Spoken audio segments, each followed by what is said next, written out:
आदित्य ठाकरेंची दुपारी 3:15 पत्रकार परिषद पार पडणार आहे।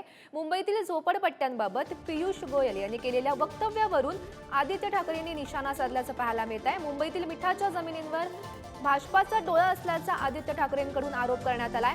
भाजपाचा हेतू गरिबी हटाओ नाही तर गरीब को हटाओ।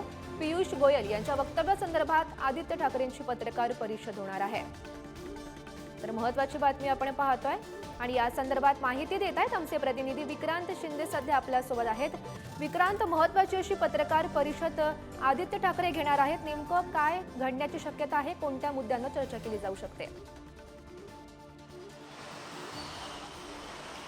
गौरी, खरं तर आदित्य ठाकरे यांची पत्रकार परिषद आहे ती दुपारी ठीक 3:15 वाजता सुरू होईल। जसं तुम्ही म्हणालात, आदित्य ठाकरे यांनी एक ट्विट केलेलं आहे। त्या ट्विटमध्ये त्यांनी पियुष गोयल यांनी काल एका वृत्तपत्राला दिलेल्या मुलाखतीमध्ये केलेलं वक्तव्य जे आहे ते वक्तव्य लिहिलेलं आहे।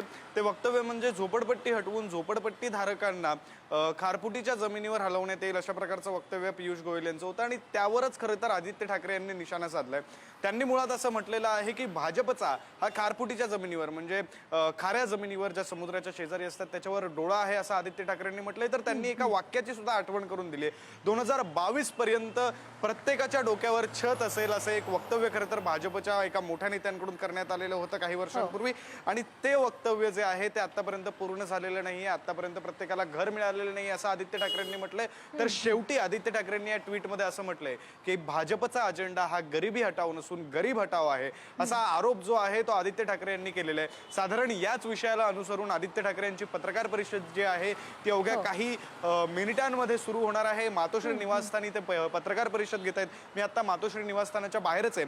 दुसरा महत्त्वाचा मुद्दा तो म्हणजे अंबादास दानवे पक्षप्रवेश करतील, भाजपमध्ये प्रवेश करतील अशा प्रकारच्या बातम्या ज्या आहेत त्या खरं तर काही माध्यमांमधून प्रसारित केल्या जात होत्या। त्यानंतर अंबादास दानवे यांनी आपली भूमिका स्पष्ट केली, आपण ठाकरेंसोबतच आहोत असं त्यांनी म्हटलं। काही मिनिटांपूर्वी अंबादास दानवे सुद्धा मातोश्री निवासस्थानावर पोहोचलेले आहेत। त्याच्यामुळे हा मुद्दा सुद्धा आदित्य ठाकरे पत्रकार परिषदेत घेतात का, सोबत अंबादास दानवे उपस्थित असणार का, हे सगळं पाहणं महत्त्वाचं असणार आहे। खरं तर आता लोकसभा निवडणुका जाहीर झालेल्या आहेत।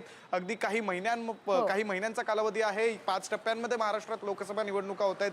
पियुष गोयल हे उत्तर मुंबईचे खरं तर भाजपचे उमेदवार आहेत आणि त्यांनी काल केलेल्या वक्तव्यानंतर आदित्य ठाकरे यांनी असं सुद्धा म्हटलंय की आता तुम्हाला उमेदवारी मिळाली म्हणून तुम्हाला मुंबईकरांचा पुळका आलाय का? मागचे 10 वर्ष ज्यावेळी केंद्रामध्ये भाजपचं सरकार होतं आणि 8.5 वर्ष राज्यामध्ये भाजप सत्तेत होतं त्यावेळी तुम्ही मुंबईकरांसाठी हे जे स्लम फ्री मुंबईचा जो नारा आहे ती स्लम फ्री करण्यासाठी तुमच्याकडे अनेक संध्या होत्या, मात्र तुम्ही त्या पूर्ण केलेल्या नाहीयेत। मुंबई स्लम फ्री झालेली नाही असं सुद्धा आदित्य ठाकरे यांनी म्हटलेलं आहे। गौरी, नक्कीच विक्रांत, या घडामोडींकडे असंच लक्ष ठेवून राहा। तुर्तास धन्यवाद दिलेल्या या माहिती।